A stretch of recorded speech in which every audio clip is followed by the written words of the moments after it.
Comment trouver ses clients? C'est la question que n'importe quelle personne à son compte se pose. Et dans cette vidéo, je vous donne mes 20 astuces pour trouver vos clients. Que vous soyez boulanger, couvreur ou développeur web en freelance, j'ai essayé de viser large dans mes conseils. Le but, c'est que vous puissiez piocher dans cette liste ce qui vous correspond le mieux. Et du coup, j'ai divisé la vidéo en famille de conseils pour qu'on s'y retrouve. Et du coup, voilà, vous avez le chapitrage. Allez, c'est parti!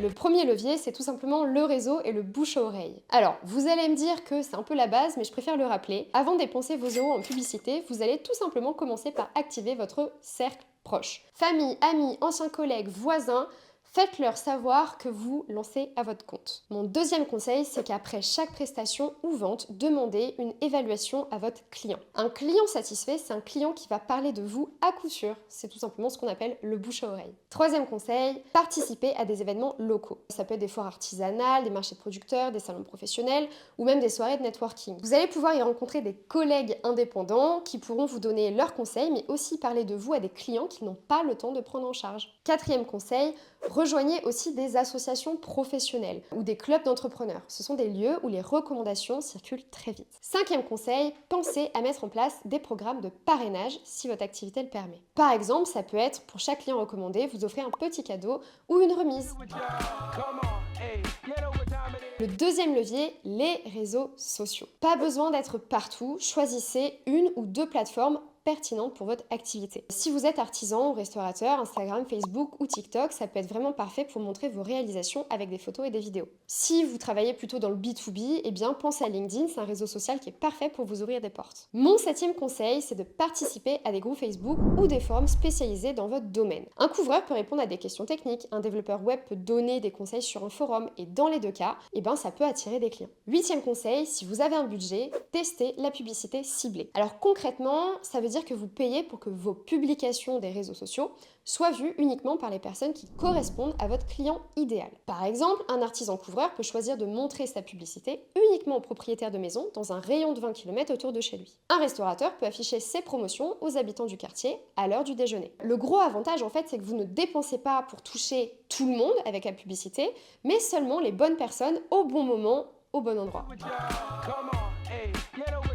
Le troisième levier, le site internet et la présence en ligne. Si vous avez un local, des bureaux ou que vous êtes restaurateur, vous pouvez vous inscrire gratuitement sur Google My Business. Ça va permettre de créer une fiche Google Maps à votre établissement avec l'adresse, les horaires d'ouverture et même un numéro de téléphone. Ça vous permettra aussi de demander à vos clients, une fois que la prestation est terminée, de laisser un avis sur votre page Google et du coup les gens pourront voir que votre service est super et auront envie d'être clients aussi. Mon dixième conseil, si vous n'êtes pas familier avec Internet, c'est de ne surtout pas hésiter à vous faire accompagné par quelqu'un qui est plus jeune autour de vous. Aujourd'hui, il y a plein de solutions qui existent, qui sont très simples pour créer un site internet. Je pense à Odoo, Wix, WordPress, etc. Ce genre de site, en fait, il propose des modèles de pages internet qui sont déjà pré-remplis, où vous n'avez plus qu'à changer le texte, les couleurs, ajouter des photos, des vidéos, etc.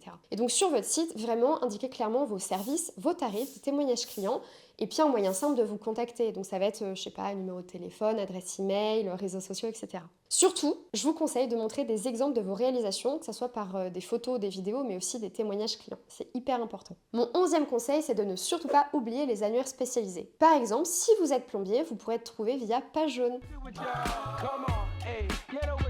Le 4e levier que je vous conseille de ne pas oublier, ce sont les supports physiques et la prospection locale. On va commencer par les flyers. Vraiment, n'hésitez pas à distribuer des flyers ou des cartes de visite dans des lieux stratégiques. Par exemple, un coach sportif pourrait laisser des cartes de visite dans la salle de sport de son quartier. Vous pouvez également demander à des commerces partenaires d'afficher vos coordonnées. Par exemple, une toiletteuse pourra laisser son affiche chez un vétérinaire. 14e conseil, vous pouvez aussi utiliser votre voiture comme publicité roulante avec un covering complet ou des stickers. 15e conseil, pour certains métiers, le porte-à-porte fonctionne encore super bien. Je pense notamment à l'artisanat. 16e conseil, et le dernier de ce chapitre, pensez aux portes ouvertes ou démonstrations gratuites. Par exemple, si vous êtes pâtissier, faites goûter vos produits pendant des brocantes. Le 5e levier dont j'aimerais vous parler, c'est la prospection directe. Il vous suffit d'identifier précisément le profil de vos clients. Est-ce que c'est des entreprises, des particuliers, des collectivités? Et ensuite, vous allez leur envoyer un mail ou un courrier personnalisé dans leur boîte aux lettres qui explique pourquoi votre service leur serait utile. Je vous en ai déjà parlé un tout petit peu avant, mais n'oubliez pas d'utiliser LinkedIn pour entrer en contact, surtout si vous vendez à d'autres entreprises. Mon 18e conseil, surtout, n'oubliez pas de faire des relances à des potentiels clients qui avaient dit non avant. Moi, ma devise, c'est le non d'hier peut devenir un oui quelques mois plus tard. Le 6e levier dont j'aimerais vous parler, c'est les partenariats stratégiques. Je vous conseille vraiment de vous associer à des commerces ou des professionnels qui peuvent être complémentaires à votre service. Par exemple, un photographe avec un wedding planner, un couvreur avec un architecte, un développeur web avec un graphiste. D'où l'importance, comme je le disais avant, de participer à des salons où vous construisez votre réseau et où vous vous faites amis en fait avec des partenaires. Le 7e et dernier levier de cette vidéo, c'est les médias traditionnels. Donc voilà, mon 20e conseil, c'est tout simplement de vous adresser à la presse locale qui peut être redoutable. Vous pouvez contacter le journal du coin, la radio ou même la télé pour leur parler de votre activité. Moi, j'ai découvert une statistique en préparant la vidéo. Sachez que France 3 Région réunit 15,9 millions de téléspectateurs chaque semaine. Donc vraiment, si vous avez une actualité intéressante pour votre entreprise, pensez-y. Par exemple, l'ouverture d'un nouveau lieu, un événement spécial ou quoi. Vraiment, contactez la presse locale. Voilà, j'ai fait le tour de mes astuces. Si vous en avez d'autres, ne soyez pas timide, glissez-les en commentaire. Je me ferai un plaisir de les regarder. Et puis moi, je vous dis à bientôt pour une prochaine vidéo.